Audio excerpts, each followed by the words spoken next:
get started, and others will start rolling in. But look, welcome to the Visiting Architects and Experts program for week 5. And I am super excited about just what the program does as a whole for our university and for our program in architecture, because it's a way in which we can invite wonderful, distinguished guests of our profession and broader industry to come and provide, I guess, a perspective that may not be directly set to one course, but it relates to other students in different courses or different year levels. So there's a really nice crossover between the students on the screen within architectural practice, but hopefully for others who are pursuing the architectural program at different levels. Today's session, Future of Practice, it's a bit of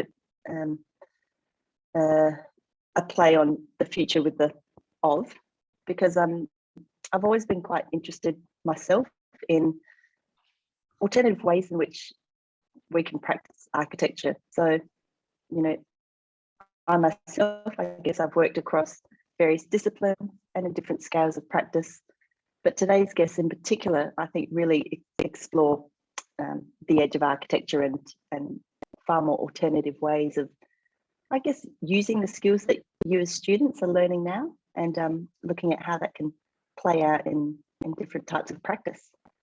Within architectural practice, we are looking at an assignment that's having students explore the traditional plus and beyond models of practice, which comes from the Architects After Architecture book. Rory Hyde, as well as Harriet Harris and Roberta Maracchio, published this book only recently. It's a 2021 book. But when I got hold of it, I got super excited about integrating it into architectural practice, because I guess from my perspective, a lot of the course material that you're doing in studio or technology or communications does align to a pathway towards registration of the architect. A lot of the course material will speak to the learning outcomes that are required as part of the NSCA standards of competency. However, there's this paragraph in the introduction to the book which really stood out for me. And it was saying that increasingly architecture schools seek to imbue students with a practical idealism and social purpose, setting students the task of designing libraries and museums, to improve the city and positively impact society. And yet, despite this civic education, the unquestioned assumption of many schools of architecture is that upon graduation, the natural destination is to enter a private practice in an urban centre to work on projects commissioned by those who can afford it. It is the aim of this book to expand this horizon of possibility, to reveal alternative pathways for architects. So I guess the architectural practice course here is actually really well aligned to talk directly to this book and explore what that means. So I would like to welcome Rory Hyde, University of Melbourne, and I would say, a very important sort of peripheral colleague of mine. Like I've followed Rory's work over the years. And Tania Devidge from OOPLA. So if you would like to wave to the screens. Morning. I'll hand it over, and hopefully they'll provide an introduction to who they are. We'll start with Rory, and then Tania will follow with a presentation. And for students, while these presentations are occurring, think of questions. You can type them into the chat and we can respond to them, follow them up at the end through Q&A. But this is really a chance for you to pick their brains, right? And to get pretty excited about what you're doing and where that can lead. So thank you, Rory. Over to you. Emma. Thanks, Emma, and hi, everyone. Thank you for such a generous introduction. I'm going to talk about this book, Architects After Architecture, and a little bit about myself. So I'm, what am I? Associate Professor in Architecture, Curatorial Design and Practice at Melbourne Uni. And I'm also Design Advisor to the Mayor of London And I was in London until the end of last year. And for the last 7 years before that, I've been working as a curator in a museum, V&A, as the curator of contemporary architecture. And before that, I was in architectural practice. So just a brief set of steps to say that wearing different hats at different times, but I'm in a school at the moment trying to spread the good word of expanded architecture, as Emma has generously outlined. So I guess all of the work that ties together all of those different chapters is around questioning the role of the architect and alternative modes of practice and ways of doing things. And really also looking critically at the private practice and its limitations. So as Emma mentioned, when I studied, certainly 15 years ago, the assumption that you went into private practice was unquestioned. That was the destination of everybody studying architecture. I went to RMIT here in Melbourne, and there was no other pathway. In fact, any other pathway was seen as inferior or illegitimate, and you were going to be a designer. That was the role that we were all set on. And other pathways were not even really entertained. So my frustration with that, having taken me 10 years to find out that there's architects who do other things, led me to say, oh, right, okay, wouldn't it be great if we were told that at school? So it's a really nice chance now to say to you all here in this room, there are other ways of doing things. So this is just a summary of the whole talk. If you're really busy or something, you can just look at this and leave. We confuse architecture with the private practice. We talk about those two things as though they're one and the same, when really I think we need to be more, we need to spend more time understanding what we term a broad horizon of possibilities. And so that's what I'm going to talk about today through a little bit of kind of background, but mostly examples. So 2 books, Future Practice, which is almost 10 years old. And that was really a kind of reframing of my PhD, which was into new models of practice, and again, told through many examples. And then Architects After Architecture, which Emma mentioned in the introduction, which I put together with Harriet Harris and Roberta Maccaccio, which looks, well, if Future Practice looks at people doing things in different ways, Architects After Architecture looks at architects who are operating in different places. So we're looking both at,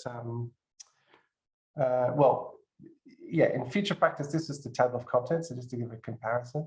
And I interviewed a whole bunch of people and then gave kind of titles to their modes of practice: the strategic designer, the community enabler, the professional generalist, the urban activist, and so on.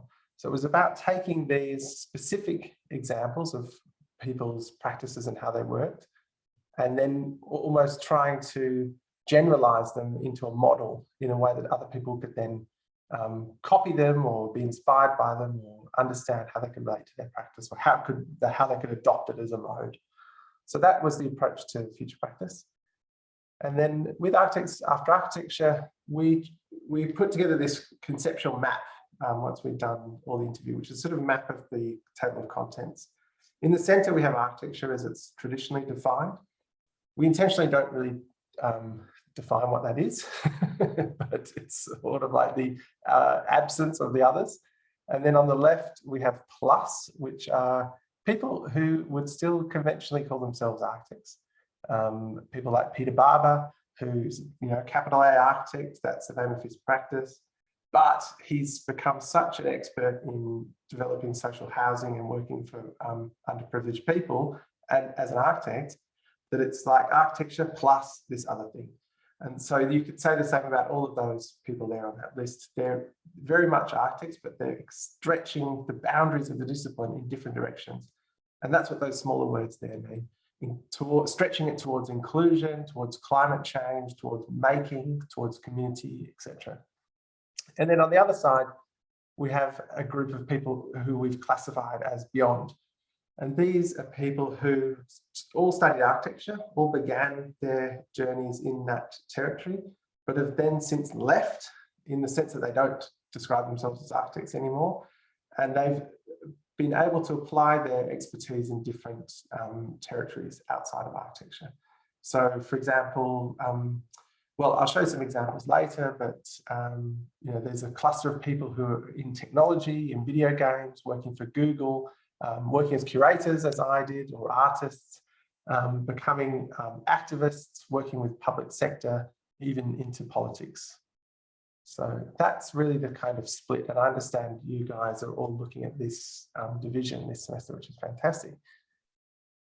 And really, all of this comes back to this question, what is architecture? So what is it that really defines what we do? And I used to think the question was really easy, that we design buildings, dummy. What else is it that we do? But then I've got two problems with that. The first one is that many other people do that as well. So, and you know, we're obviously builders, but increasingly a whole army of consultants can operate in that territory and occupy spaces which used to be the domain of the architect. So this is a diagram that we had in Future Practice by Marty Kaliala, where he describes the architectural office as a shrinking iceberg and encroaching on this archipelago of other professions around it. So if designing buildings is our kind of claim to uniqueness, but other people do it, then I feel like that's a precarious, shaky foundation for us to build our practice on. And the other thing is to try and understand what we really do each day. And as an architect, I would say design forms a small part of it. We have a unique combination of skills. We're practical visionaries. We can plant a flag up ahead and then show a practical path on how to get there. Combination of artists and engineers. We understand people, and we know a little bit about a lot of things, which makes us great integrators of others' expertise. And I use this example, which was in Future Practice. Jeannie Gang, when I interviewed her, talked about starting off with a very specific question, which was about invasive species into the Chicago River as a consequence of the canal that connected two watersheds and therefore kind of corrupted the species and their separation. And so instead of just, she said the military have been trying to solve this for decades through barriers and electric fences underwater and all this crazy stuff to keep the fish out. And she said, and then I was speaking to an ecologist and they explained that different sorts of algae could be used as a natural barrier, but it would need a huge area to develop. So we expanded this canal into this huge new wetland. We introduced leisure into that. And we saw it as a great opportunity to develop a kind of second hub, second center for the city. And she then presents this positive future vision, which will solve a very difficult and environmentally catastrophic problem, but also create new opportunities for people and for nature, and yes, for developers. So an example of kind of operating within the, let's say, the kind of realities of Chicago development, that would, there's a way to fund this project. You know, you can't just say here's a $100 billion wetland if you haven't been able to justify it with another way. So that for me is a really great example of what an architect can do in terms of synthesizing lots of different inputs, of then recasting that into one big clear vision that other people can get behind and saying, come with me, follow me, and then opening up opportunities for others to realize it. And I always come back to this quote, which is my favorite quote. I should print it on a poster and stick it up behind me in my Zoom background, because it really sums up, I think, this expanded role of the architect. If you think about architecture as a methodology, independent from the outcome, you would see that architecture has a deep culture of synthesis informed by civic values. If you have that capacity, that's the most valuable capacity this time in history.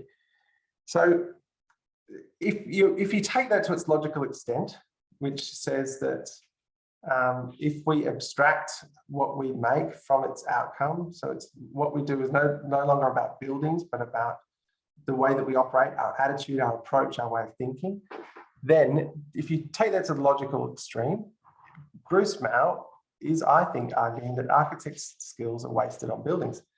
And so that's really what took us to this, this project, Architects After Architecture. And there's a great example here in Melbourne. Jason Thompson, who's in the same department as I am at Melbourne Uni, was part of the COVID modelling team, bringing spatial intelligence to a question of disease transmission, so something a long way from architecture. But it was that urban, spatial, social lens that his urban expertise was able to bring that was helpful as part of a big, broad interdisciplinary team of lots of different expertise to address that question. So there's a really, I think, concrete example of how architects can operate in different territories. I should say Jason's not an architect, but he does bring a spatial data analysis perspective. But we could be really tackling questions of climate change, of housing crisis, of disease transmission, as we show here, and many other big challenges that we find challenge today.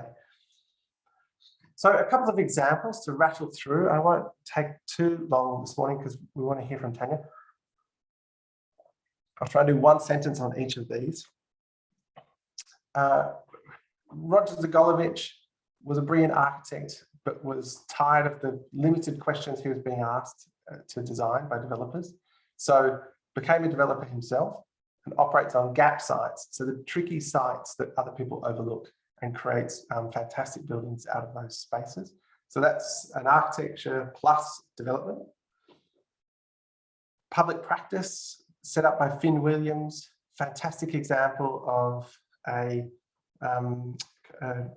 company, a not-for-profit that is able to translate architects' expertise to make them able to operate in the public sector. So trying to encourage architects, talented architects, to operate within the public realm rather than in the private sector. Interborough, again, landscape architects who are questioning who they work for and how they operate. This is the image of a workshop where they're designing a new playground with what they call expert users, so local kids at that playground who really got to, and they reframed their role not as authors, as people holding the pen, but as facilitators and understanders and listeners to the experts in play, as they termed it. Alex Schroeder, trained as an architect, is now an artist. He, in his wonderful essay in Architects After Architecture, just says, I became more interested in why buildings taste lonely to me. So bringing a completely different headspace to this otherwise normally very practically minded practice.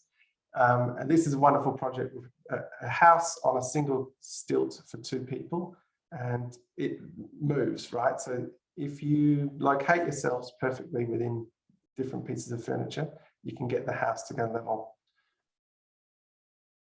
Joel Sanders, an advocate for gay rights, for trans rights, for queer rights, developed this wonderful design for a non-binary toilets for a public building which worked within the same footprint as an existing public toilet, but which recast it as a safe space, as a social space, as a welcoming space, and has released that as a template, as a kind of design toolkit for other institutions to adopt. Rotor deconstruction, beginners architects very concerned about climate change, witnessed so much waste in the way that buildings, particularly office buildings, get refitted at an average of every 7 years. So created a practice that would capture all of that waste, repackage it, and make it easily available to other buildings to be repurposed. So really just wedging themselves into a huge diagram of material flows in a way that could redirect those flows in a more useful manner. Miriam Bellard, who we interviewed for, or who wrote for Architects After Architecture. She is trained as an architect in New Zealand, and she is now the head designer of gaming environments for Rockstar, so based in Edinburgh. And when we came to talk with her at Pratt, she said, "It's so cool, I've never given a talk at architecture school before." You know, this is somebody who, well, without exaggeration, like 100 million people every day run around inside her buildings, and yet she's never been invited to speak as an architect. So this is part of our goal to expand the definition of who we consider to be an architect. You don't have to be registered to be influential. She's the Frank Gehry of the digital realm, and no one's heard of her.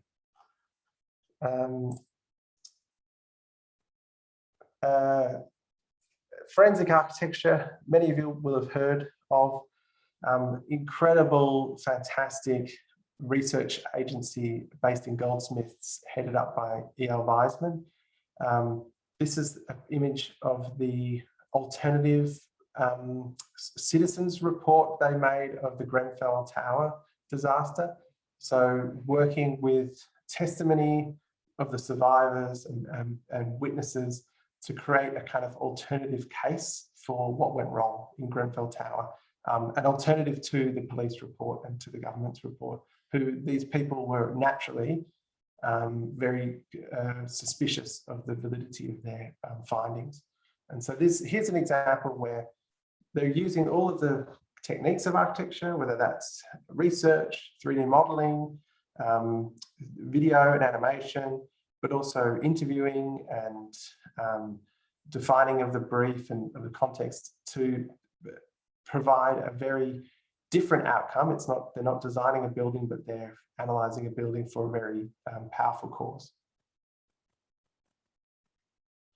Mulkeet Shoshan, an architect trained in, I can't remember, excuse me, but her practice is now working with the United Nations, and she is looking at the role that peacekeeping bases can play after the peacekeepers leave. So they build this incredible amount of infrastructure to support a troop contingent within places. This is in Mali, for example, in West Africa. But instead of removing all of those incredible infrastructure after the mission is finished, she's working with the UN to leave it there so that it become a new town centre for the people after they leave, the military leave. I think this is the final example. So Matt Jones, who studied architecture in Wales, in Cardiff, is now the head of design within Google's artificial intelligence group based in London. And he, with one of the engineers of Google Maps, developed this project called Google Sunroof, which uses an algorithm to analyze every roof form of suburban homes across the whole of America and create a estimate of how much energy those roofs could generate.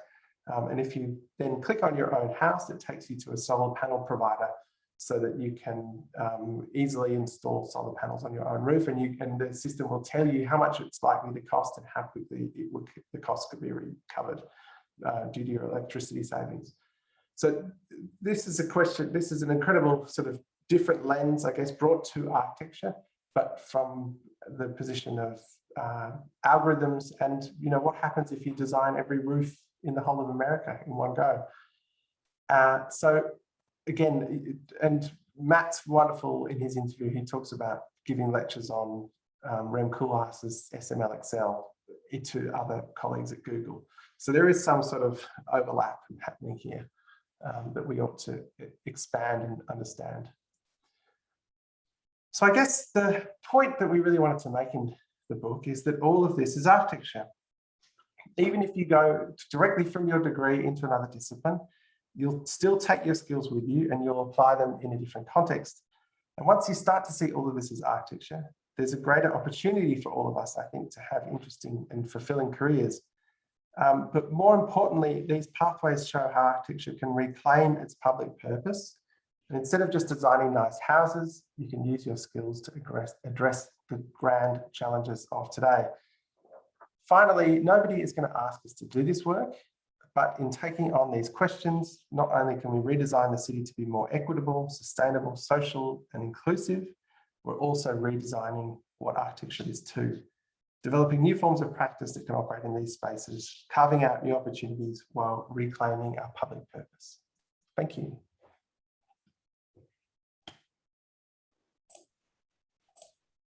Well done, Rory.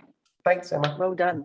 That was great to see the examples and spell it out, because not all of the students may have seen the whole book, but seeing those snaps of the various examples was awesome. Thank you. Tania, you're up. Share my screen. That was fantastic, and probably a good introduction. Is that working there? I can never tell with these Yep. Zoom things. Just let me know if anything's going pear-shaped. Anyway, I'd like to just start by acknowledging that I'm presenting on the lands of the Yalukit Willem clan here in Elwood in Victoria. Pay my respects to their elders past, present, and emerging into the people of the many lands on which we're all gathered. I'm sure we're in many different places at the moment. So I'm an architect, but I don't work in traditional practice, or I don't practice architecture in a traditional way anymore, but I have worked at big and small firms working in a more traditional way. I am registered, but my real interest lies in how we talk to public audiences about architecture and the built environment. And I suppose this is my way of grappling with this. Rory talked about it, this, this kind of more private space of architecture we've kind of turned inwards towards buildings, and how do we bridge that gap and move out into the public realm. So today I'm going to talk about two things. I'm going to talk about OOPLA, which is a research practice that I run with Christine Phillips, and the Our City, Our Square campaign, which was run by the citizens for Melbourne, of whom I'm the president. So OOPLA is a spatial research practice. Christine works at RMIT. I'm writing my PhD at Melbourne Uni, and we're both architects. But we're interested in talking to people about architecture and the built environment. However, we're not interested in architecture as an object. We're interested in architecture as a process and as a way of thinking that plays a part in making and shaping the built environment and the public realm. And so the strategies we use at OOPLA are located at the intersection of public art, architecture, and urban spatial practice. And these things overlap to kind of give our practice its name. And also these elements all have play a certain part in each project we work on. So OOPLA, Office of Public, Playful and Political Architecture. So in terms of public architecture, we're interested in provoking public conversations about architecture, the built environment, and the public realm. And why are we interested in this? Well, most of the ways we talk publicly about architecture and the built environment, like in the public realm, are negative. So we have newspapers that kind of rail against development and, fears of projects blocking out the sun in this very adversarial manner. And we also have the planning process, which is probably the way most people might engage with architecture, but it's also an adversarial process. And the architect in this planning meeting is smiling because he got a good outcome, but the meeting before that was very bad. This is Jeremy McLeod from Breathe. You might know him from the Nightingale projects. And so we're concerned about developing positive strategies for engaging the public with the built environment and creating kind of rich conversations, like complex conversations about architecture rather than binary ones.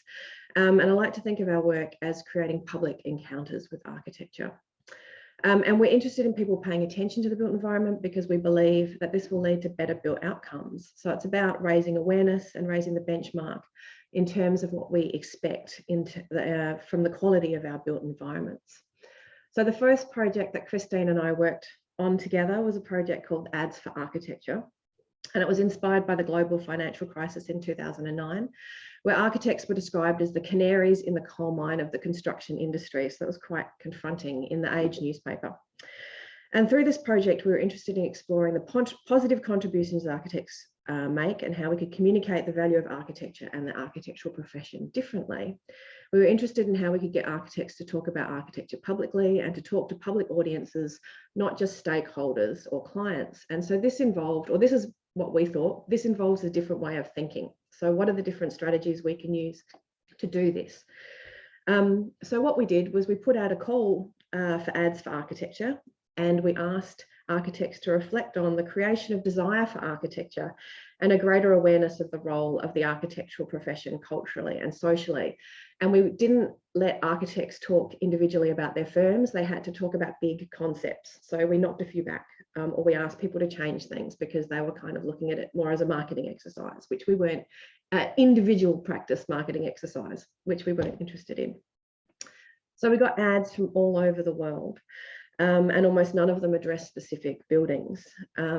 We got ads that talked about how complicated a process architecture was and playfully prodded you to think about why you might use an architect. We got ads that talked about getting hooked on architecture and ads that riffed on those erectile dysfunction billboards that we were seeing lots of in the city. Stuart Harrison actually did a series of these, which is kind of hilarious. Ads that asked us to pay attention to the buildings and the architecture that's all around us and why it's important. And probably one of my favorite ones, an ad that said, that kind of targets clients and talks about the fact that to design good buildings, architects need fantastic clients, which is really important. It was put on in the Fed Square atrium during grand final week, and lots of people saw it. We ended up taking it up to Sydney because an architect who'd come down from grand final had wandered through Fed Square and seen the exhibition, and we did another version of it up in Sydney the next year, and we won a Bates Smart Award for Architecture in the Media for this one as well, which is a Victorian Architecture Award. So we're interested in play with the Office of Playful Architecture because play, we believe, is intimately linked to creativity. And we're interested in creative ways of looking at the city and engaging public audiences with it. I'm personally interested in play because play is accessible. It invites people to participate, and that's what we want when we're talking to public audiences about architecture. Play is social and relational, and that means play creates relationships between people. Like to play a game, you often play with others. Play is a critical reflective space. It allows us to step outside of ordinary life. So play is differentiated from ordinary life. And in this way, it has the ability to subvert and reorganize normalized ways of thinking about space, place, the city, and urban social relations. Play reimagines and remakes the city, and this reimagining allows people to see the city in a different way, to imagine what it might be, not to simply kind of accept or believe that what is there is what should be there. And finally, play is creative and transformative. So creatively engaging with the built environment helps people to understand that the city holds the possibility for change, and it opens a space from which people can see their potential to affect transformation. And I'm going to kind of go through some projects and then actually talk about affecting transformation. So this is one of the projects that we worked on early, I suppose, in our practice. It's a series of light projects called Glow. And we think architecturally, but we're interested in thinking beyond built form. And we're interested in looking at the everyday and helping people to look at the everyday in different ways. So we make the familiar unfamiliar, and we draw people's attention to spaces they might walk past every day but not notice. And we're interested in this idea because essentially the built realm is layered. What you see is not what you get. There are other possibilities. The city has the potential to be other than what it is. And also individually, everybody brings different perspectives to different places. So through their individual experiences, their level of physical ability, their age, their cultural background, all of these different kind of things. So how do we kind of understand multiple perspectives in the city? So Glow began as a series of guerrilla public space interventions, and we were drawing with light in the landscape to highlight existing elements. And it was a way to kind of focus people's attention on the city and the built realm, and it layered another narrative onto each of the places that it was presented in. We presented Glow in a variety of landscapes. Some were urban, some were more natural, and we experimented with different forms of engagement. And we presented it primarily for two projects. One was the Lawn Sculpture Biennale, which is a beachside town, Victorian beachside town, and the other is a more urban site, which is Monarch Lane in St Kilda. So St Kilda's a pretty urban, gritty area here in Melbourne. Our site in Lawn was very banal, and we made tests, different ones of, you know, ideas about framing and contour and journey to determine what we were going to do. And we made these kind of in public places, just as kind of guerrilla interventions. And we combined frame, contour and journey to create a spatial frame that closed when you viewed it from a certain point and opened up as you moved around it. So this is the Lawn site. And it required a level of interaction to see the spatial possibilities latent in the site. And it asked you to look at the site like an architect, I'd like to think. And this is it at night. It was intended at night. And a lot of the documentation from this is actually conversations that I had with people. And one of my favorite interactions with people was a group of slightly tipsy English teachers. And the English teacher said, you should take a picture from way back here with a person in the circle, looking at lots of people in the middle. It's about the individual and the collective. I should know, I'm an English teacher. It's always about the individual and the collective. And I thought that was kind of a really beautiful way to sum up not only the project, but our practice. The Glow series kind of culminated in Monarch Lane for the Fringe Festival. It's a lane that's just off Ackland Street. If you use it, it funnels you between the Woolies, which is behind the graffiti of the city, and Ackland Street, which is kind of a little tourist strip with lots of cake shops, and it's my little local, it's great. But it's not used very often, this lane. It's used for loading and stuff like that. And we used the light to describe the different elements, the brickwork, the seams in the pavement, the graffiti in the background. The graffiti artist actually is deceased, which is unfortunate, and his graffiti has been painted over. So this is like nice documentation of his work as well. We use side emitting fiber optic cable, and we love the fact that it could change color to playfully attract attention and draw people into the lane. And it had different settings. So the slow setting was lovely, but we set it on disco one night, and that was kind of hilarious as well, by mistake. So what the project did was it turned a little used service lane into an artwork, and it acted as a catalyst for connection between site and public audiences. And it provoked a conversation between architects and public audiences. I was down there a lot taking photos, and I had these wonderful conversations with different people, and noticed people noticing the lane that they wouldn't normally walk into and wandering in to have a look. And somebody said to me, I imagine something like this would deter crime. Is it permanent? You should see if the council will make it permanent. So it started to talk about how art could actually look at creating safer spaces potentially in the city. And so these conversations made me realise that now that we had people's attention, we could use this way of working to have more complex conversations about the built environment. So we're really interested in our work and this idea of conversation, and we program our projects to develop conversations. So it's not just about the installation, it's about the things that happen around it. So this is us giving a tour to school students of the lane. We hold making and drawing workshops. And this is our kind of drawing workshop for Monarch Lane. We asked participants what they would like to see in the lane, and this is all the amazing things they came up with. You know, like swimming pools and cafes and grassing the lane and all kinds of other wonderful things. So we're really interested in this idea of creative participation and creative citizenship. We like working with children because they're open to doing weird things, and they also often bring carers and adults along with them. So it broadens our ability to reach public audiences. So I suppose the workshops that we did for Glow led us to develop a series of workshops for the M Pavilion. Melbourne's M Pavilion is that fantastic pavilion that's opposite the NGV. They commissioned a different national or international architect to work it, to design it every year, and then they program it, and the programming is just absolutely fantastic. So we were part of that programming.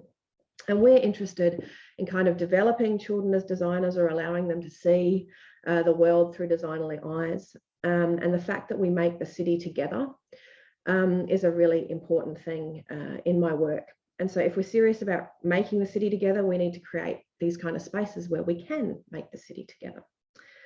So to create a city that caters for all the people who use it, we need to capture people's experiences when we shape the city. However, research shows that many people don't participate because they feel alienated from the process. So with projects like these workshops, we're interested in fostering spatial literacy and agency in relation to the built environment. We're interested in making people feel comfortable talking about the built environment so they can see themselves participating in shaping it rather than believing that it's just the realm of experts. And so what we did in the M Pavilion is we gave kids plasticine and tape and pipe cleaners and all kinds of materials that they were familiar with, and we asked them to make models of the M Pavilion. And then with the help of students from RMIT, we helped them collage these kids' models into the site, and we got all these fantastic responses. And you can see that children were looking at structure and colour and proportion and occupation. I love the little models of the pipe cleaner kids in that one picture. And, you know, the occupation of the children themselves, how they might occupy the pavilion. So these were really lovely little projects. And building on the success of Glow, we then worked with Melbourne Open House to create a project called Urban Tactility, which once again broadened our reach. Melbourne Open House, I don't know if you have it in Newcastle, but Melbourne Open House opens buildings to over 100,000 people in the city for a weekend in July every year, and they have programming around it, et cetera, et cetera.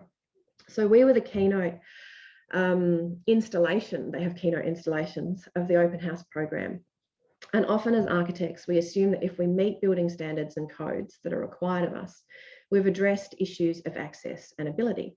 So Urban Tactility questioned our architectural assumptions and opened up a richer, more nuanced conversation around how we might build an inclusive built environment that welcomes everyone more equitably. Urban Tactility explored how we build empathy, trust, and community in the city, and focused on the diversity of people who use it, rather assuming that one size might fit all.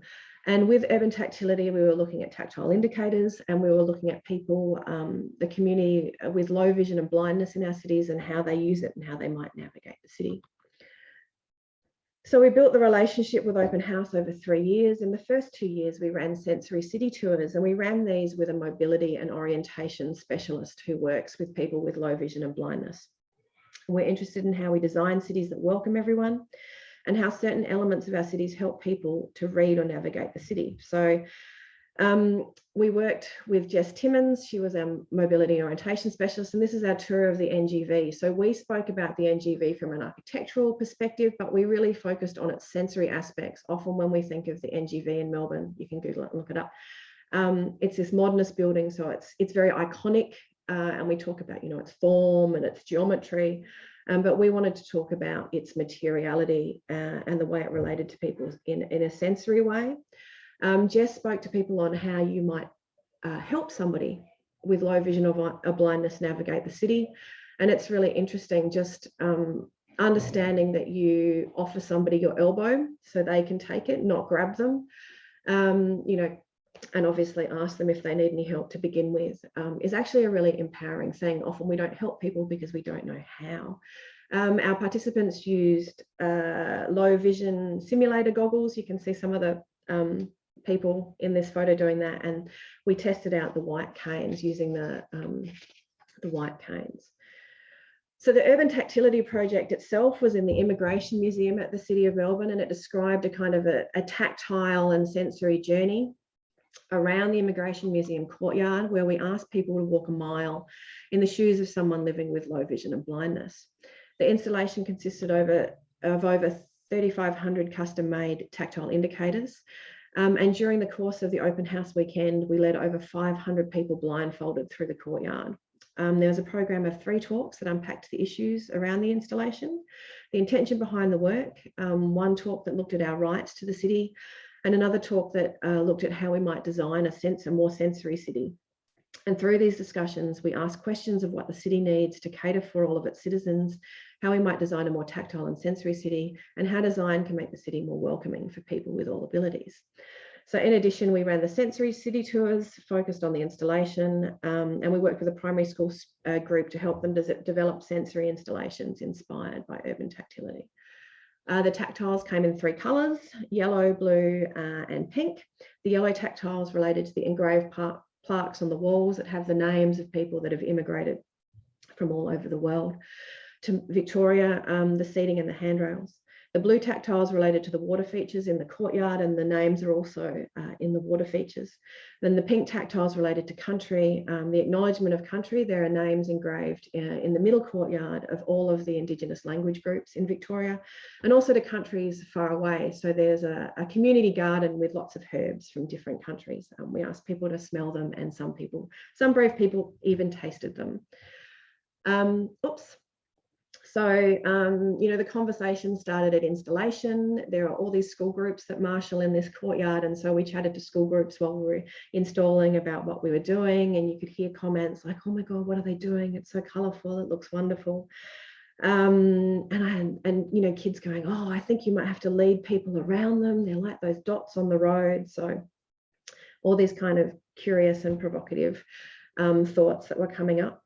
And, you know, we had so many people come through the exhibition. We had transport planners, wayfinding experts, design students, and people from the deaf community. And I suppose one of the defining moments for me in this project was when an immigration museum, the woman who was running it from her side, the project manager, told us that a woman had called up the immigration museum, and she said, I've got a blind son, and I can't make it to the exhibition with him, but I just wanted to tell you how wonderful I think this is, because there is nothing in the city for him like this.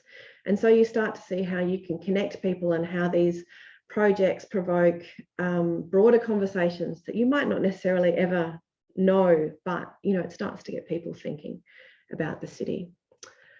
So in terms of politics, OOPLA is interested in activism and advocacy. We're interested in creating visibility around issues we think are important to the profession and the wider public in relation to the built environment.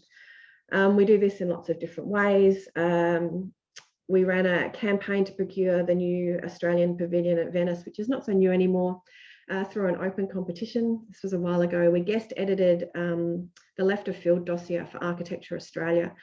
And this dossier looked at people who have trained as architects but have gone on to other professions, and you can see we're really aligned to kind of Rory's way of thinking and Rory's interests. But I would like to add... I never saw this.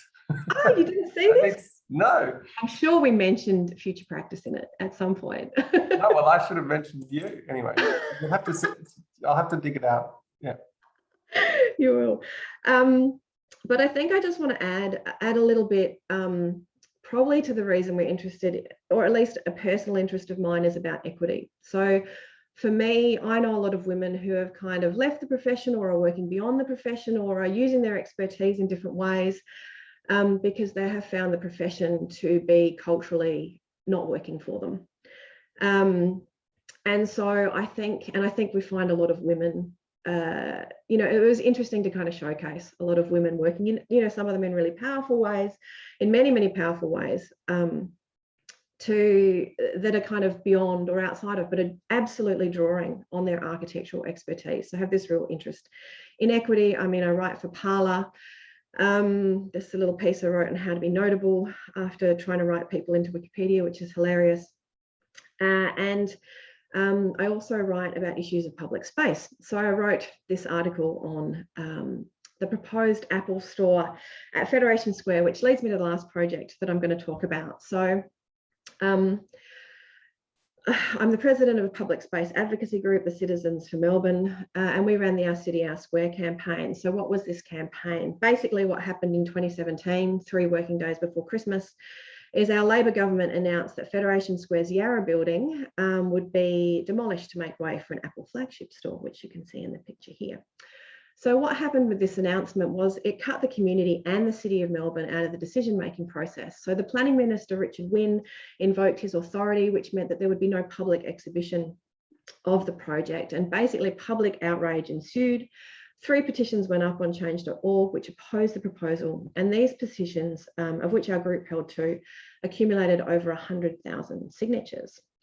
So the citizens, we formed the group of Citizens for Melbourne, and we had all been vocal in some way around the issue. The heritage consultant Rowan Story got us together. There was urban historian James Lesh, architect Michael Smith and I. We'd all written articles Going back. Melinda Ovens and Brett DeHoot were concerned citizens who held petitions. Neither of them were architects or even built environment associated professionals, which was quite interesting. Shelley Freeman is a concerned citizen and activist architect. And the architects, Anthony Damasi and Karen Jeffries, joined the cause later down the track. Unfortunately, Karen didn't join for the photograph. Our aim was and still is to foster conversation about and advocate for public space in Melbourne, and to act as a voice for and to give voice to the community who opposed the Apple Store proposal. Basically, we didn't want to see this. This is the Tanderum ceremony that opened the Melbourne Festival every year. And this ceremony is amazing. It's a meeting of the 5 tribes. It's a welcome to country ceremony of the Kulin Nation. And before it opened the Melbourne Festival, I think in 2015, it had not been performed in Melbourne in over 100 years. So it's a really powerful festival. And basically, we didn't want to see this kind of space turned into this, because that's essentially where the Apple Store was going. Or, you know, this turned into this. Again, the Apple logo is over where the Apple Store was going. And we were seeing more and more events like this advertising CrownBet in the square. So we're really interested in this space as a space for the community and what that meant. So for those of you who don't know Fed Square, it's Melbourne's most important public civic space. It's a space that's formed by a suite of buildings, all of which have minimal signage and no advertising on them. So together they frame the square, they hold you in, and it forms a backdrop for civic activity that happens within the square. And there's all kinds of wonderful events that happen here, from a huge gathering when Kevin Rudd apologised to the Stolen Generations to, you know, the Indian Bollywood Festival and all these different kind of amazing things. So there's no other place designated for the public in the city of Melbourne that works like Fed Square. It's different to a public park, the Botanic Gardens, a museum or an art gallery. And it's unique in Melbourne's network of public spaces and buildings. So we set up the Our City, Our Square campaign. We laid out 7 key concerns, and we set up a website and social media accounts. And between the petitions, our email list and our social media, our campaign reached approximately 50,000 contacts.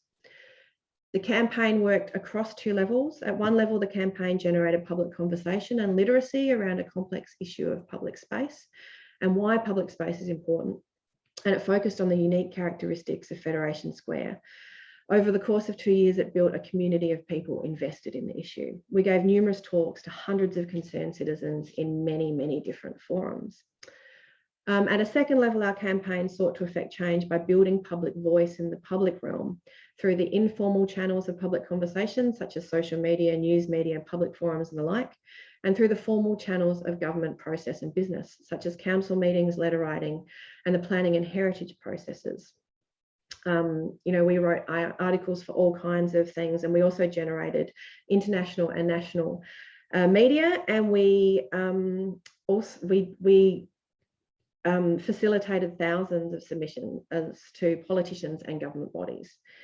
We made the issue a key talking point in the City of Melbourne mayoral by-election when we asked mayoral candidates for their positions on the Apple Store at Fed Square, and we had a poster campaign that was associated with that. We helped a Brisbane-based public space activist group, Unqualified Design Studio, and these guys are fantastic, to organise a fruit-themed anti-Apple Store in Federation Square flash mob, and they're my kids there holding back the apple, and we ran around the square and we shouted, "Juice the apple, juice, juice the apple." And if you told me when I was studying architecture that I would be doing that, I would have said, yeah, probably not, but I did it. It was kind of hilarious. We did more traditional things. We organised a protest rally. We wanted this to be a picnic, or I wanted this to be a picnic that showcased why we love Fed Square, but they gave us this cold night in September, so we did a rally instead. And we hope that if nothing else, our campaign helped people to speak publicly through our activism. So the man you can see in this picture is one of the founding directors of Lab Architects, Peter Davidson. He had a stroke some years ago, and he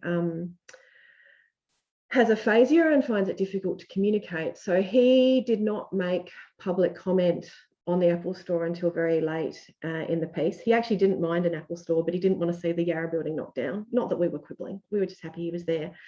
But what he did give us is he allowed us to use one of his very beautiful artworks as part of our fundraising efforts. And when we won, I bought the picture, which you can see is in the back there because it's so gorgeous.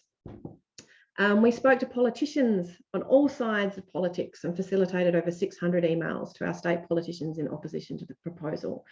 We won 2 Archi-Team awards, including the Sustainability Medal, that's also the awards, and we also won the Bates Smart Award for Architecture and the Media for Advocacy from the Institute, so that was lovely. We developed a people's plan for Fed Square in consultation with our email list, and we use this as the basis for our advocacy into the second year of the campaign, and also through the review process undertaken by the state government. We made submissions to the Heritage Council of Victoria, supporting Federation Square's listing to the Victorian Heritage Register. It was nominated by the National Trust, which is really interesting because they also got the shard shortened. But anyway, that's a whole nother story. A while ago. And we helped to facilitate almost 700 submissions in support of this listing. In February 2019, Fed Square Management applied for a heritage permit to demolish the Yarra building. And what was really interesting about this application was the application kicked back in the planning process, and it opened the door for public comment. So when you apply for a heritage permit, there's 14 days for public comment. So this public comment had been denied when the minister had invoked his authority. He actually could have invoked it to put a hold on the heritage process, but he chose not to. And so in response to this application, we made our own application and we facilitated over 2,300 submissions objecting to the permit. And we made, and in total, Heritage Victoria received 3,418 submissions, by far the most submissions they had ever received. And just as we had sat down to plan about how we would fundraise for a legal challenge if everything went pear-shaped, Heritage Victoria refused to grant Fed Square Management a permit to demolish the Yarra building and replace it with an Apple store. And then Apple pulled out, and then we won. So Fed Square has now been listed to the Victorian Heritage Register. The review's been undertaken. It will receive 20 million in state government funding. And we have a meeting with we've had meetings with politicians post it, and we have a meeting with the Creative Industries Minister, Danny Pearson, next week to talk about it, because it's becoming part of the Melbourne Arts precinct in a more structured way. So Fed Square always sat outside of that precinct, and so now it's kind of going to get its arts and cultural aspect really embedded in it. And just to kind of conclude my talk, I want to talk a little bit about agency and to kind of circle back round to where Rory began, because I'm really interested in Rory's work. It shines a light on practices that broaden our conception of what architectural practice is, but also an understanding of where our architectural agency might lie. So agency is defined as the ability to affect change or transformation. Architecture's agency is typically considered in terms of the business of architecture. Architects have professional agency afforded to them by their education, training, and professional affiliation. And with our agency, we most often or most typically make buildings. However, architects also have cultural agency beyond the business of architecture. As a counterpoint to the professional model of agency, Nishwan Awan, Tatiana Schneider, and Jeremy Till propose that architecture looks to spatial agency. Spatial agents understand the constraints and opportunities that a system presents and work within the system to facilitate change within a broader ecology. So my work in some ways begins with simple spatial installations aimed at playfully capturing public attention in public places. But it's become increasingly complex and ambitious, and I can see other applications for it more clearly now. The project started as guerrilla interventions into public space. They moved to enchanting passers-by with glowing spatial light installations and engaging children with drawing and making techniques, and end up by taking on one of the most powerful companies in the world. From modest communicative aspirations, the encounters developed complexity and reach by drawing in and collaborating with a wide range of partners, including not-for-profit institutions, heritage and disability advocacy bodies, local government, corporate partners, activist communities, and broad public audiences. So from small beginnings, the research and practice presented in this talk allowed my practice, in collaboration with many publics and a myriad of actors, to explore how architectural agency might facilitate public agency that affords people a voice in the making and the shaping of the city. And this is all done off a kind of a foundation of architectural skills. So the education that you're all getting is an incredibly valuable one. Thank you. Amazing. Absolutely wonderful presentation, Tania. Thank you for unpacking some of these projects as well, because I had looked at them, but to hear you talk through them, and especially that urban tactility, like that was a spectacular project, and so inclusive. But look, I think both Rory and Tania have given a lot of wonderful ideas to the group, so I'd like to hand it over to the students. There is a comment, there is a question in the chat to you, Tania, just from Paula. Paula, did you want to talk, or should we just ask Tania to respond? Just curious about. I'm unable to really talk at the moment. It'd be great. Yeah, I'm just in the middle of something. Sorry. No worries. I'd love your ideas about tactility and now in light of the COVID situation, I suppose, and this sort of no touch rules, and I'm wondering whether or not that is inspiring you for future projects and sort of reimagining how that might how that might play out. I mean, it's really interesting. It'd probably be quite difficult to run that project again. At the moment, we were thinking about running it again for open house, because we've still got all the tactile indicators. But as you can imagine, when you lead somebody around an installation, it's quite close. So probably not at the moment. But I think the public space stuff has become really interesting. I think we're loving our public spaces more than ever. So questions around public space are really interesting. I'm hoping to work on a beach project with an artist over the coming summer, or maybe next summer, that talks about the democratization, or how the beach is she likes the idea of our beach is our ultimate democratic space, one of our ultimate democratic spaces in Australia. So perhaps it'll have to take more of a tack like that instead. But I miss people. So as you can see, the projects really are about engaging with people. So yeah, I don't know. We'll have to think about it. Thank you. I must say, listening to you, I start to ask myself, what have I been doing with my life? What have I been doing with my time? All the things you managed to fit into your busy schedule. It's very impressive. Thanks for the talk. No worries.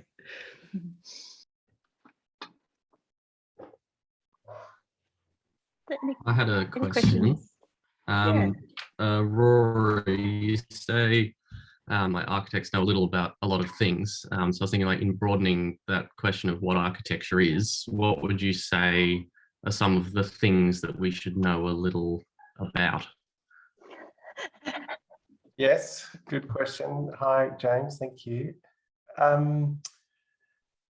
Well, I think that we're trained as integrators, right? So in the conventional definition, we are the ones who need to sub-consult to the engineers, to the facilities engineers, to the all sorts of different consultants and so on. And we need to understand what they're doing so that it fits with the big picture, right? So that's the sort of pragmatic, conventional model of what it means to know a little bit about a lot of things. We need to read all of their drawings and understand how things fit together. But I guess what I'm suggesting is that if we were to stretch that a little bit further, to include a sort of next layer of people who we could interface with, then it takes you into territory a bit more like what Tania's doing, which says, okay, let's also be the people who understand how to speak to the people who are going to live in or use these buildings. Let's speak to the people who it's going to impact. Let's speak to the people who are responsible for making decisions. And we already face that direction in terms of planning decisions and so on. But let's speak to the media and face that way to recast things in a positive light. And I thought that was a really important point in Tania's talk, that architecture is so often dealt with in negative terms, but that we have cultural agency to reframe those conversations. So that's, I think, a way that we reimagine our roles, not as people always holding the pen and controlling, but as people who are integrating, synthesizing, debating and hosting that discussion that results in the building. We do that already, but I don't think we're honest or clear about the role that we play or how much impact it can potentially have in these processes. Does that answer your question? Yeah, no, it does. Thank you. I think just to kind of extend that, or just a thought I was having while Rory was speaking about that, you know, that idea of facilitation and the ability to kind of understand a little bit about lots of things. I think one of our most important skills that we need to cultivate is just curiosity. You know, like I think this sense of curiosity and discovery, and like, how does that work? Like, how does something work? Like, if I don't know something about a building, or I want to put a building together, I work out how it works. Like, I research how it works, because that's what architects do. And through the, I suppose, the Fed Square process, and even putting together some of those more public art or spatial installation projects, you start to think, well, how is it working? Like, how is the decision-making process working? And therefore, how can I influence that? So it's almost like curiosity has gotten me to very strange places. And I would advise everybody all to kind of keep a curious mind as they move through the profession. I think it stands you in good stead if you want to practice in a traditional way, and it stands you in good stead if you want to move outside of the borders of what we do. Yeah, definitely. Thank you. And I think that just to keep those things in balance, you know, the 3 stages might be kind of research, you know, consultation, engagement with all of these different stakeholders and forces. Then the synthesis part is really important, which is where you work up, you know, how do we bring together all of these conflicting views? How do we package that up so that we can work for the people who are underrepresented, or for the you know, bigger mission of the project? And then it's the propositional act, which is the kind of visionary act, which I think we've also been, or perhaps we've felt guilty of, but which I would argue we need to own and claim, because we're one of the very few disciplines that is propositional. You know, other professions are not propositional. A doctor doesn't like propose a new idea, they kind of react to the issue. A lawyer is a bit the same. Accountants are the same. We're the ones who say, okay, this is the existing conditions, this is the sort of interest of all these parties. If we reframed it and proposed something up over here, we could solve all of these things and create opportunities for something else new and like bring everyone along. And it's that propositional leap that is really important in terms of the, so that's also part of it, I think, which is, yes, know a lot about everything, but don't feel that you're not a victim to those opinions.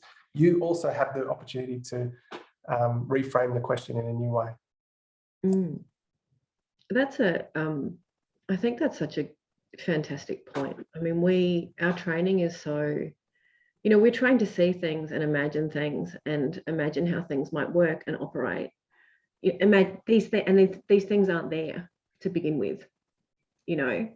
And so this training is incredibly powerful, but communicating those things, you know, is also incredibly powerful. And the forums we have for communicating them, I think we have to really develop them. I mean, I quite like the forum of open house, where you get all these different people talking about the city for a weekend. Such a powerful, potentially powerful forum. The one we have in Melbourne, that's the M Pavilion, is also a powerful forum. How do we use these forums better? How do we kind of infiltrate, you know, local government and local council with better ways to talk about the built environment? I'm not entirely sure how we do it, but these are really important avenues to explore.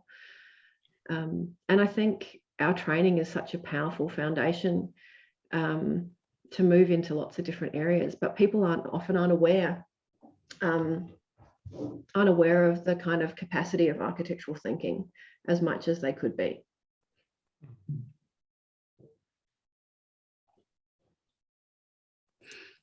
Yeah, that's great. A There's a lot question of from Declan. really good answers there. Thanks. So Declan has asked, how do you both approach these designs from a pitch perspective when approaching council or those who make decisions about public space? I'm sure every situation is context dependent, but you do often start discussions by talking about its educational abilities and highlighting of issues. But do you? Rory? Sounds like one for Tanya. Tanya? Maybe there's more. It's really interesting. Like a lot of the funding that we've had has been from local council grants. I mean, me doing my PhD and Christine working at RMIT, I suppose, has enabled us to kind of explore these things as part of our research. There's not a huge amount of funding in the arts, and culturally, our art, I think our arts needs a bit of work as well, you know, having come from architecture. Like the fact that we, you know, I think we need to value the arts more, and that includes architecture in Australia. And, you know, I suppose developing these ways to talk about it is kind of part of trying to attack that in a very small way, is to say, like, we need to value these things more. They're really powerful. But yeah, most of the projects are pitched to people, so they're entrepreneurial. We have an idea for a project, and we try to work out how to pitch it, how to talk to people about it, how to build relationships around it. And when I started this thing, I thought, oh yeah, you know, architecture takes such a long time. Like I had children, and I thought, I just want to do something that's a bit quicker than architecture. But I since discovered that actually building these relationships, getting public art projects off the ground actually takes quite a long time as well. And it's not I thought the same thing with exhibitions. Still takes 3 years. Yeah. Exactly. So, you know, the urban tactility project took 3 years, if not slightly more, to get off the ground. We first pitched it to the RMIT Design Hub Gallery, and it didn't quite work, and we could never quite get the right, you know, we never had the right moment. But through the Design Hub Gallery, we met with Open House Melbourne, and they really backed it in, and it took them also a while to find the funding. So, you know, we did little projects for them. We did the Sensory City tours for them, talking about different buildings in the city from a sensory perspective, until we finally kind of built the right collaboration of people. So, you know, it was the Immigration Museum, it was Vision Australia. The partners, the kind of sponsorship partners, ended up being a group called Cushman and Wakefield, which are real estate agents. Essentially, they manage commercial real estate, and they're really committed to accessibility. And so they not only funded the Urban Tactility project, but they also put in ramps to the Treasury building for Melbourne Open House Weekend, so that people, because it's very difficult to get into that if you're in a wheelchair or you have any mobility issues at all. And they did that in a way that was actually really quite classy. And I mean, it was temporary, but it was, you know, it was well thought out, and it was very understated. So, you know, thinking about how we can cleverly get people into these heritage listed buildings is also really difficult. So, yeah, it's really tricky. But it's definitely worth pursuing, and local councils have a lot of grants, but then local councils are also very wary of any negative publicity that they might get. So politics is really tricky to negotiate, and public art is a space that has the ability to say so much more, but often because of its funding models, the critique is often in the undercurrent of the work, as opposed to kind of really out loud and proud. But yeah, tricky. Maybe if I can add to that from a more general perspective about the pitching. And I mean, one of the people I've learned a lot from, John Worthington, who founded a practice called DEGW, which is a kind of, they did mostly like workplace consultancy, office design, that sort of thing. At one point, they had a huge company across the world. But he has this very, you know, for me, revealing phrase, which is, the client is the project is not the project. from a sort of private practice model. And what he means by that is so many architects walk into the room, try to get what they want from their perspective. And you see it every time. An architect's presenting their big new vision and they say, we see this as a great opportunity. And what they're really saying is it's a great opportunity for us because I want this in my portfolio and I want this on my website and it's all about me.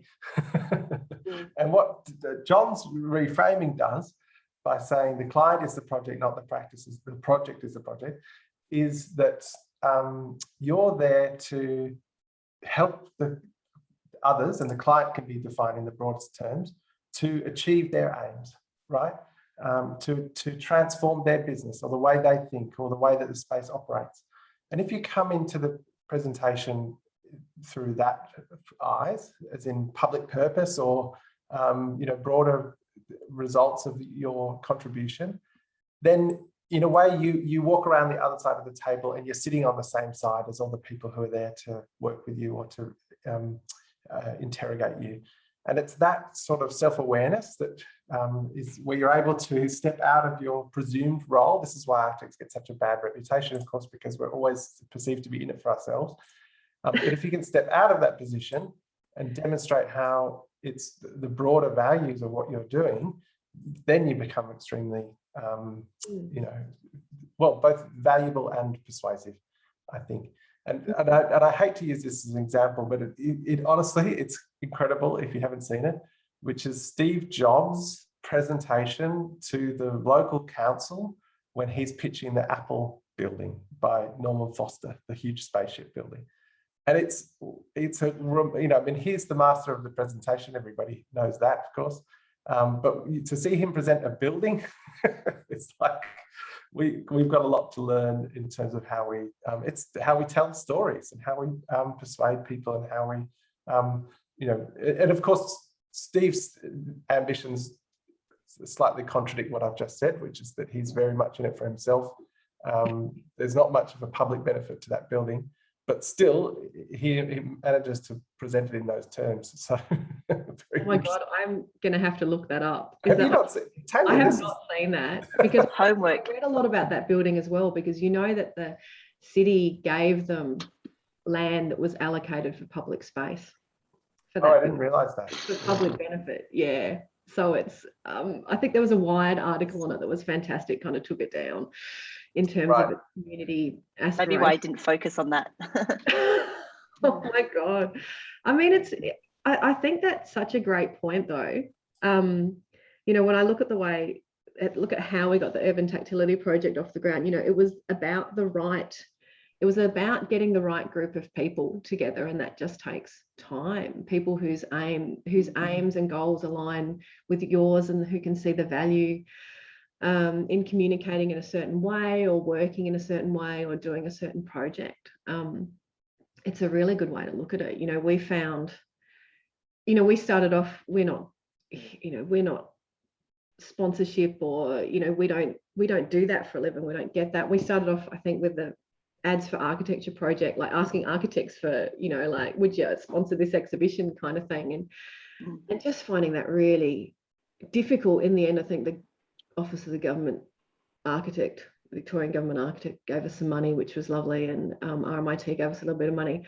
But I remember when it kind of clicked was we did this project. It never went ahead for weird and annoying reasons, but we wanted to put 6 sprinklers using reticulated seawater on the end of Frankston Pier.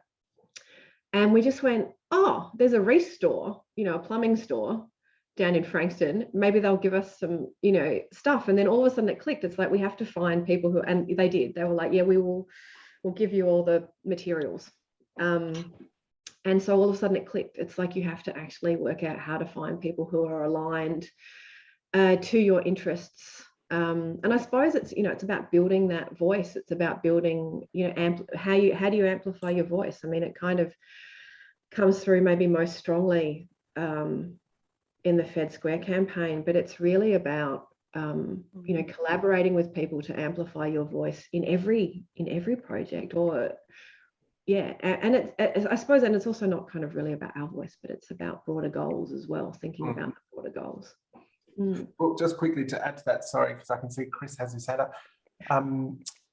In Future Practice, there's an interview with Brian Boyer, and he asked the question, who owns the problem? Which I think is a really useful way to reframe who we work for. So a lot of the time when I'm talking about social housing, people ask, oh, well, how do I get into that? How do I do it? And you say, well, look at who owns the problem. You know, for example, these local councils are spending hundreds of thousands a month just housing people in private rents because they're obliged to look after people who would otherwise be homeless. So they own a problem, right, which is costing them hundreds of thousands every month. And if you can demonstrate a way to solve that problem on their behalf, then you've achieved what you want to do and you've solved somebody else's problem. So that question, I think, helps to reframe who we work for and how we can operate in these spaces and where our agency can lie. Or it could be Reese. Thanks, guys.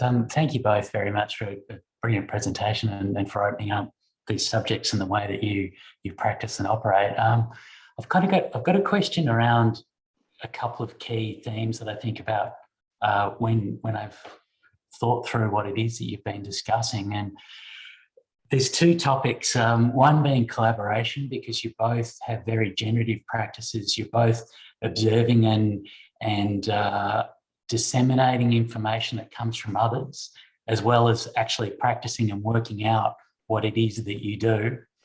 And you also use narrative or story to carry ideas across, both generatively, but also to communicate what it is that you want to get from various partners.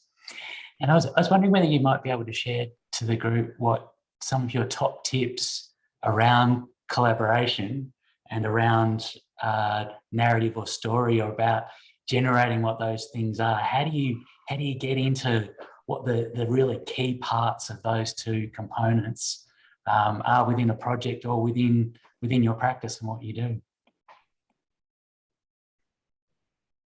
Do you want to go for that, Tania? Sure. I mean, I think that's actually a really beautiful question. I mean, in some ways, I got into doing what I do now because I couldn't quite find the answers in traditional practice. So I had to make a space or find a space for working in the way I work. And a lot of women who, I mentioned before, like there was the shift occurred around at the time I had children.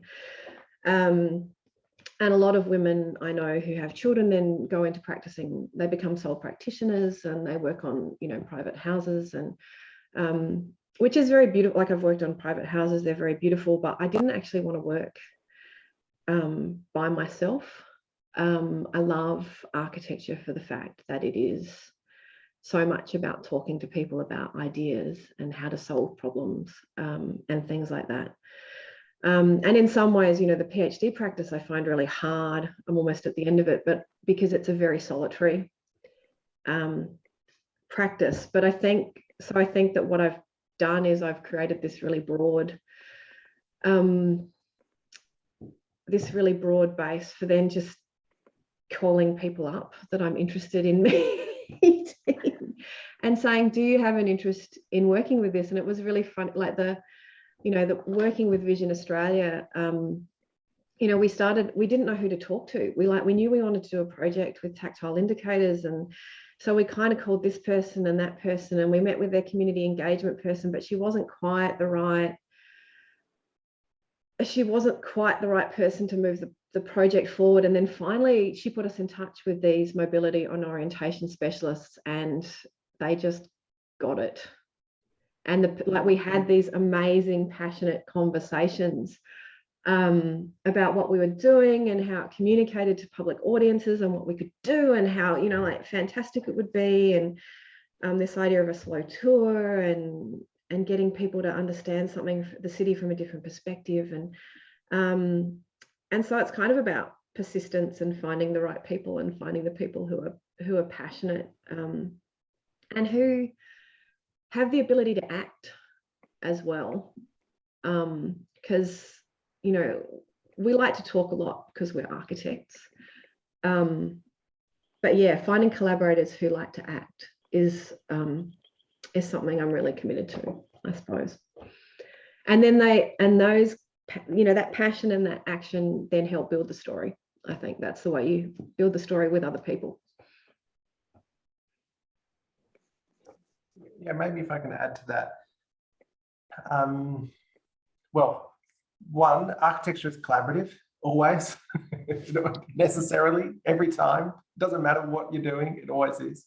So the sort of, you know, studio model that we cultivate in the schools, which seems to be widespread across every single school, I think is something to be questioned, at least. I think there's strengths in it. As Tania said in her conclusion, you know, all of this is built upon the foundation of our architectural skills. And I do think you need a deep specialism in order to then go broad.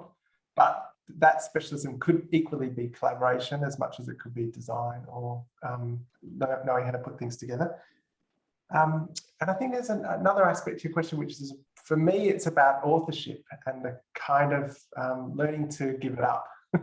You know, I went to RMIT at a time when it was all about formalism and style and what you were thrusting into the world. And when I started working for institutions, whether that's museums or universities or whatever, you realize that your power is only attributable to your ability to work with others. And if you can do that well, and you can suck up all the issues that come with working for, you know, it'd be great to work on your own, wouldn't it? No one to tell you what to do. You could just have the music on, anything you like, go out for lunch, do your own drawings, But at the end of the day, your agency is super constrained to what you can, with your own hand, draw and bring into the world. If you can suck it up and work with others, and collaboration is hard, and working in institutions is a nightmare often. If you can suck that up, though, you can have an incredible, you know, agency to bring huge exhibitions into the world. So that's what I loved about working at V&A, is we had 5 million visitors a year. So if you put something in the grand entrance for 6 months, as I did with a piece from Natalie Jeremijenko, you can confidently say, right, well, 2 million people have seen your work now. And like those, it's kind of amazing and super powerful, but it comes with this. And then, yeah, the authorship thing is really about, you know, it's not, it's a bit like the example I gave with John Worthington, where the client is the project. You know, it's no longer about what I drew, what I brought into the world, but it's about what I enabled and the second order effects of what you enabled, and learning to navigate with those other outcomes, whether they be conversations or discussions which happen elsewhere or triggers. That's what's so fantastic. Like, you know, yes, we did the book, but you guys are now thinking about it. And I don't take, you know, that's thanks to Emma and thanks to you. And, you know, that's a sort of second effect of our thinking and framing around that question. I think that's, I mean, it's incredibly powerful, isn't it? With the GLOW project, like some of the early tests we did, you know, like we just went out in St Kilda, like there's one on the St Kilda boat ramp that kind of winds its way into the water, and we just got in the water. It was a warm evening, and we had some people, you could kind of hear comments from the pier, like going, what are they doing? You know, like, is it art? What is that? Are you artists? But like the audience engagement with that kind of guerrilla project was actually really low. You know, like a couple of comments, whatever. But then, you know, you kind of, so then we worked out, well, maybe we have to partner with the Lawn Sculpture Biennale. Maybe we have to partner with the Melbourne Fringe to kind of then work out how to draw broader audiences. So it's been a learning experience in terms of that, and the kind of stuff that Rory has gotten off the ground in terms of exhibitions, you know, is just such a powerful thing. And the kinds of people that you can weave together with those exhibitions and through those exhibitions is really powerful, as well as the books, I think. Is the exhibition, is the future, was it The Future Is Here? Is The Future Is Now? I can't remember. Is that still coming, maybe? No, it's not coming.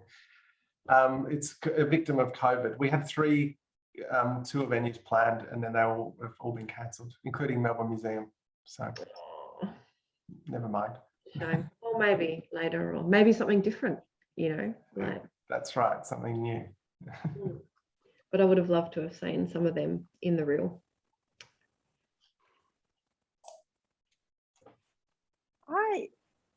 I've got a little question. A few weeks ago, we did a bit of a survey for students in this course, and I was quite interested to hear that 22% were interested in sole practicing, 61% were interested in working with small practice, 2% doing something totally different, and 10% in research. Like, I was actually interested, 10% in research, I think is pretty exciting, right? And this idea of maybe for those students, there's a degree of kind of agency or something that's really pulling them to dig deeper into. And I also know that there's this reality that, you know, these students will need to find a job, right? And may need to just prioritize other life decisions about, I guess, financial stability and other those kind of decisions. However, I don't want to lose those, you know, 10% research, 2% totally different numbers. And do you have any kind of tips about how young emerging architects can embrace this type of alternative practice? Because you in particular, Tania, you know, you were saying that this new work that you're doing in the research space has kind of come out of something that was lacking in traditional practice. But I'm always interested in the shortcut, right? You know, what kind of advice for these young students in the room could you offer in how they approach entering practice? Well, I think Rory could probably speak to the research as well, but I do think that research is becoming more important in practice, actually. You know, a lot of the larger practices have research arms now. I need to kind of start thinking about what that is and what that might mean. But I do think it's, you know, we're becoming more data driven or research driven. And there are a lot of ways that, you know, we can value what we do and help people understand why it's important. And a lot of that is by pointing to research. So I do think research is potentially a big way forward, or you know, an interesting alternative practice that also could potentially be funded. My practice is quite difficult. I'm not going to lie. Like, there's not a lot of money in what I do. The Fed Square thing, there was no money in that, and that took almost 2 years of my life, pretty much full time. So I was lucky that the PhD kind of created a foundation from that to happen. And my husband has a decent job too. I wouldn't necessarily rely on that. But, you know, that is acknowledging the kind of privileged position I am to work in what I work on. However, I do see, you know, like Rory, like, I thought that the only way forward when I left architecture school was to make buildings. And now I think what it's enabled me to do is see a lot broader range of possibilities. I can see people working in councils. I can see people working, you know, like a local government and at state government level. I can see people working in much broader ways now, and how my experiences might shoehorn into those things in a more lucrative manner than they're currently at. But Rory, I think, could probably talk to the research side of things now too. Yeah, thanks, Tania. I mean, well, two answers. First of all, to the 72% of your group who would like to work in sole practice or private practice, brilliant. I'm not here to criticize any other pathways or choices. I guess that's really important to our project, which is to say, you know, there's nothing wrong with that pathway. All we're doing is trying to bring attention to other pathways. And it's actually the problem is that there is not enough literacy or awareness around those other pathways. So we're not criticizing what's there, but we're trying to expand that horizon. So that's the first part of it. And the I second agree. part of it, Yes, I wasn't meaning criticism. I know, and just to kind of like interleave a sentence into there, building a better environment means we also need better architects. yeah. So it's just so we need yes, we need great architects as well. We need you. We need at least those 72% to all like double down on being really good at building. Please. But then the rest of you who may not like completely fit that mold, or who have those, one half of your brain sitting on your shoulder asking, well, is that really what I want to do? Then that's what that broad spectrum is about. And just to speak to my own experience, I've always had like normal jobs in a way, working in practice, designing nice houses. But then in order to get to the place where I want to get to, I've had to do it in the margins. And so for me, that began, by doing installations. I remember the first installation I did was for a fashion designer friend who wanted a catwalk design, and she had a budget of $200. And so I borrowed 100 fluoro lights from a lighting shop that I promised not to smash, connected them together in this, negotiated to use a space which was a storeroom of a shop, but was actually an amazing tunnel, and photographed it really well, and then called myself an installation designer. And then I was asked to do it again for money the next time. So and I've done that like 3 or 4 times, I realized. Whether it's with the radio show, we did that, we did a test run, and then we're invited back to do it for real. Of course, you don't get paid on community radio, but still. And as a curator, I self-initiated an exhibition, and then from there was asked to do others. So I always come back to, have your, pay the rent job. You need a foundation. That's super important. It's really difficult to get by these days. And then use that like 10% of your energy to pour into your own projects of where you want to go next. And that's your lever to trigger your next steps. I've certainly found that to be a really effective way of doing things. It's certainly better than like waiting for someone to ask you when they never will. So it's that sort of acting on your curiosity, isn't it? Building relationships or exploring ideas. And I remember really enjoying Anton James's PhD and this idea of like who he brings to the table, with projects or, the different kind of conversations. And in this course, we're trying to talk about, yes, the value of collaboration, but also those informal interactions that can actually lead to really exciting things. So it might be a shared common value more so than a project related relationship. It's not actually about a transactional relationship, but it's saying, we've got something in common. We want to fight for the same kind of good. What can we do with it? So I think there's just been some wonderful lessons out of what you've both presented today, which are tips about how to approach this alternative. And that margin, the power of that margin is really exciting for students to be aware of it and to explore it.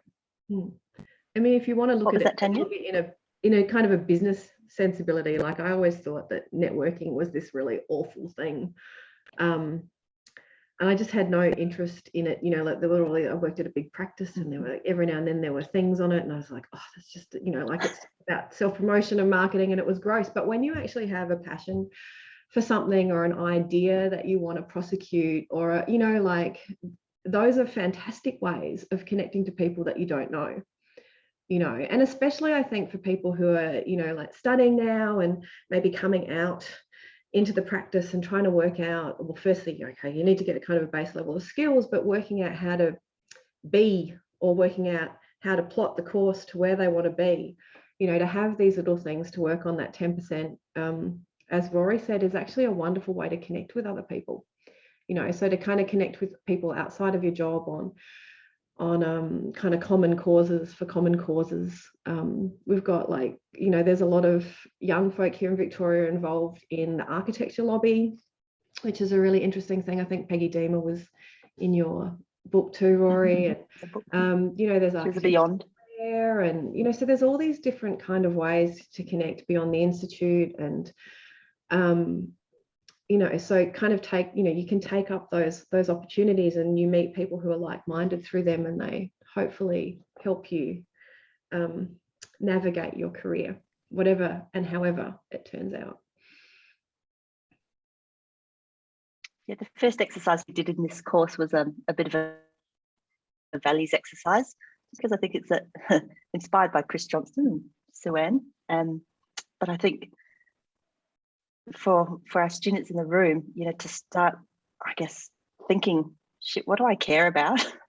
You know, what can I start to nurture and foster, or who can I start talking about because of my values, is such an exciting foundation to approaching, you know, that first job, or weighing up whether or not that job is the right one, you know, or maybe there's another option. So I think what's definitely come out through both of the presentations today is just absolute passion, the curiosity and driving, but also probably a willingness to be quite, I don't know if agile is the word, but to navigate in quite a fluid way, you know, to kind of take opportunities or allow some things to take longer than you thought, you know, but don't give up.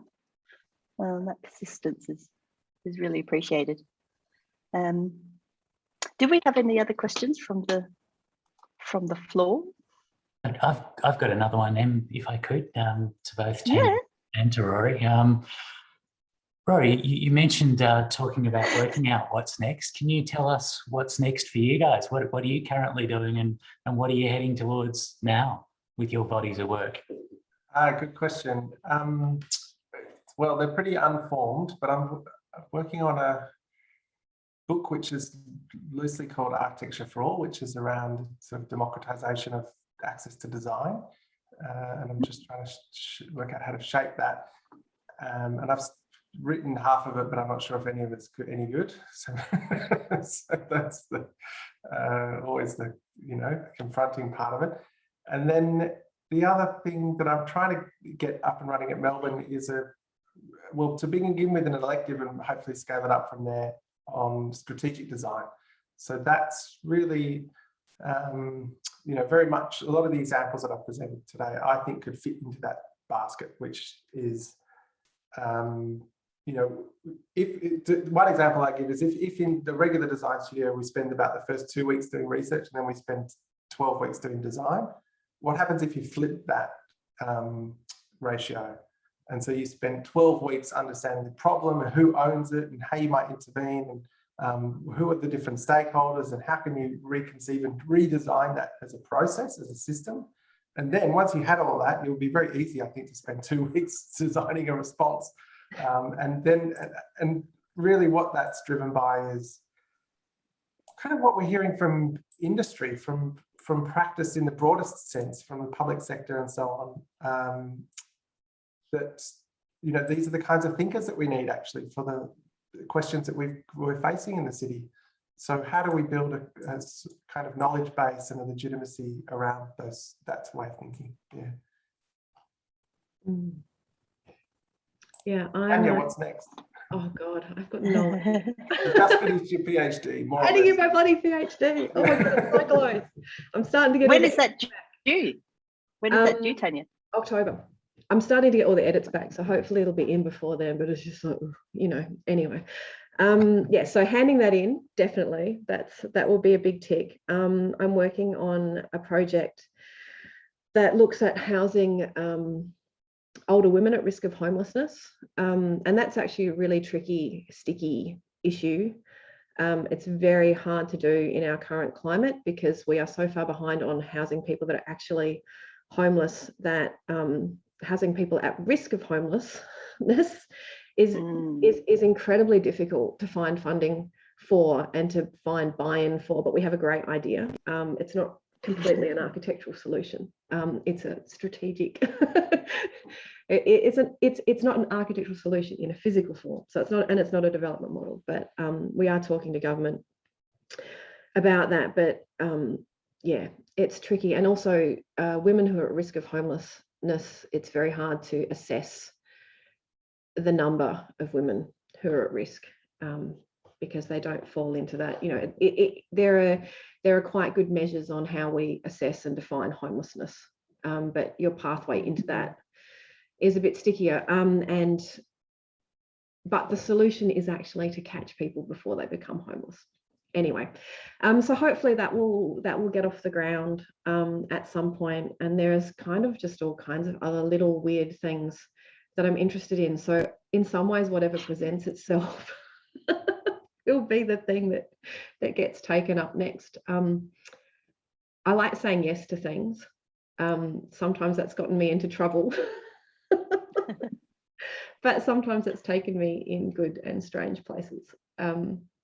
So I try to keep the yes mindset mostly at the forefront.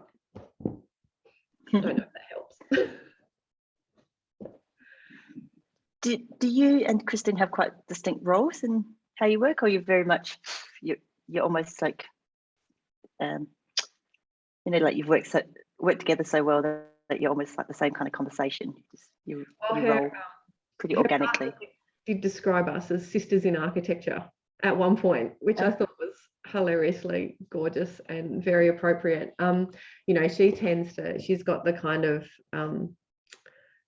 she's done her PhD in something different. So she's under kind of like the pressures of, you know, being an academic and that kind of stuff. So in a lot of ways, I'll keep the projects ticking over. I'll do a lot of the documentation for them. I'll be the first point of contact, just because, you know, that's for it's, you know, they contribute to my PhD, and then we work up the ideas together, and we often do the kind of guerrilla installations together and site visits together, and, you know, have all the initial chats collaboratively. So yeah, it seems to work quite well. I don't know where we're going next. We'll have to kind of look for the next project, but I think COVID's hit us both. COVID and finishing PhD.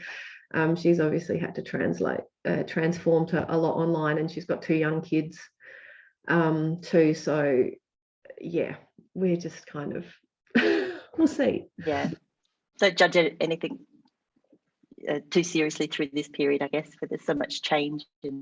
Yeah, and we're fairly flexible. You know, we've had to kind of change tact a lot of times on different projects, so we just kind of we let it be and see what happens. I think another thing, maybe more towards you, Tania, you know, this talk of the work integrated learning and the job readiness of graduates. I'm curious, does your practice work with students or studio projects to help, I guess, unpack and develop research around your areas of interest with the practice? Like, is there a kind of conversation that happens between OOPLA and the work at RMIT through projects and testing? Yeah, it's actually quite interesting, because not really, bizarrely enough. I don't know why we haven't done that. It seems a bit weird. Christine works with another friend who studied with us. We're all products of RMIT, and I think we're all maybe we're all, you know, it's a slight reaction to our empty. And she actually works a lot with Indigenous communities in studio, to kind of create, she works on cultural centres and different bits and pieces with this other friend of ours. So I suppose that's the other part of her academic practice, and the I think the work that we do is just this kind of weird little nimble you know, nimble stuff that kind of moves in whichever way the wind blows, and it doesn't often fit into semester. Yeah, that's what I was thinking. The timing is just. So I tried to kind of collaborate with somebody at Melbourne Uni in education on play, and then trying to actually fit all that stuff around a semester structure when I'm dealing with the NGV and Melbourne Open House and kind of these different schedules that don't fit inside the neatly inside that semester thing has been hard. But it would be nice, I think, to think about it a bit more deeply now, how that could bolster certain different bits and pieces and act as foundations for other things. We do use student volunteers a lot, so they help us. We put out a call and they help us install, and you know, it's good to kind of show that you volunteer or you're active in the architectural community, I think, when you're a student too. And they helped us with the renders for the Design Your Own Pavilion projects, and you know, those kind of things. That's kind of a wonderful way to work as well. Yeah, it grows the family a little bit through the project, but also I guess for students to work on real things is really more and more important, I think. Any other questions? Otherwise, we might let our Emma, I have a question from Tania. She just mentioned that she's working on a project for homeless women, and she's working on housing for them. That's exactly the same topic I'm working on my thesis studio. I have a question that, like, after my research, I found that homeless women who are going through this situation where they're abused or they cannot afford a house because of high rent, and they cannot even afford, like, they don't even own a house because of the expenses. So like, providing them affordable shelters is definitely one major part of it. But then for this, how do we deal with the sensitivity of the project? Like, how do they deal with the mental issues? What are the activities can we provide them, or how do we involve them so that they can also deal with the mental issues that they go through after these experiences? Well, I think the reality is architecture provides an important part of the solution when we deal with women in housing, or women at risk of homelessness and homeless women, but it can't provide the whole solution. And this is the kind of collaborative stuff that we were talking about before. Actually, to be really effective, we need to understand that you can't just build it and they will come. You know, like, building it doesn't just solve the problem. There's kind of ongoing maintenance and governance and all these other kind of strategic things. It's about putting the right people around the table. It's about putting the right kind of management structures in place. And it's really fraught. Like, in some ways, what would solve a lot of our homelessness problems is simply raising the rate, right? So we haven't raised the rate of job seeker or keeper or whatever the dole, basically, whatever it's called nowadays, in over 20 years. And the reality is our real estate prices have gone up, and therefore our rental prices have gone up. And so the thing that we could probably do the most to actually impact people's ability to access housing would be to raise the rate and give them some more money to actually make rental more affordable. And that's not an architectural solution. Yeah. However, we also know that our social housing is completely out of date. So what it was designed for, 20 years ago, 40 years ago, is not the current demographic reality. So we also need, we do need architects to design good solutions for now. But it is one of those wicked problems that have a huge amount of complexity to it. And I think we just have to do what we can do as well as we can do. If we're working in the architectural space, then, we need to design appropriate housing with a bit of love and care and some generosity, hopefully. There's some great people doing, great women, Sophie Dyering down here in Victoria, and Sam Donnelly in Sydney are doing really amazing work for women in housing in the design space. But yeah, once you kind of start reading into it, there's a lot of other problems. I mean, how do we address domestic violence?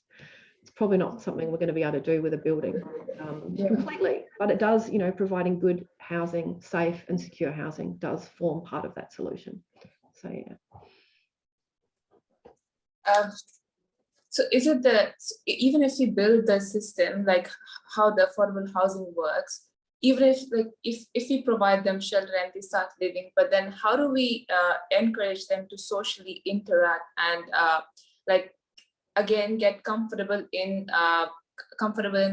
being them, and then start moving forward and not dwelling on the fact that they've been through all these experiences and they're like too depressed, and how do we get them involved and, yeah, I mean, like, help them socialize again? Well, I mean, you can't force anybody to do anything that they don't want to do, but I do think architecture can encourage certain things. When we cite these projects, you know, in relation to local community is really important. You know, and then how they get managed and how these different bits and pieces get facilitated is really important. And we're not healthcare professionals, right? So we have to allow the people who are the experts to do their job, and we have to do our jobs really well as we can possibly do them as well. And we, you know, we're not going to solve everything with architecture, but architecture is a really important component to certain things. You know, it's an incredibly important component to health if you think about the way hospital design has changed. For example, you know, there are a lot of things that design can facilitate, not necessarily solve, but facilitate, that are actually really helpful. I mean, I was talking to a guy who is the director of the mental health at the Alfred Hospital, you know, and he said a lot of the ways our emergency rooms are designed are really confronting to people with mental health issues, right? So bright lights, lines, like really officious human beings, no sight line out. So therefore no possibility of feeling like you might escape if the situation goes pear-shaped, you know. And so design can actually play a really important role. It's not going to solve mental health, right? But it can facilitate having a better experience when you access those mental health services. Yeah, so I think you just need to kind of be very clear or think very clearly about what you can do with design, and hope that everybody else is stepping up around that issue to also facilitate what needs to be done. Thank you, Tania. Thank you, Emma. Oh, that's great. Any other questions before we wrap up?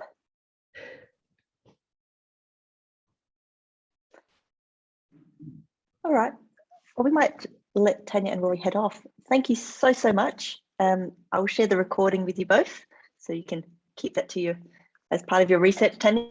But thank you so much for your generous time and preparation with the presentations. No, thank you for having us. We'll be in touch. We'll have to bring you back for other VA&E events as well. You know, it's an ongoing relationship. You're part of the community now, so thank you.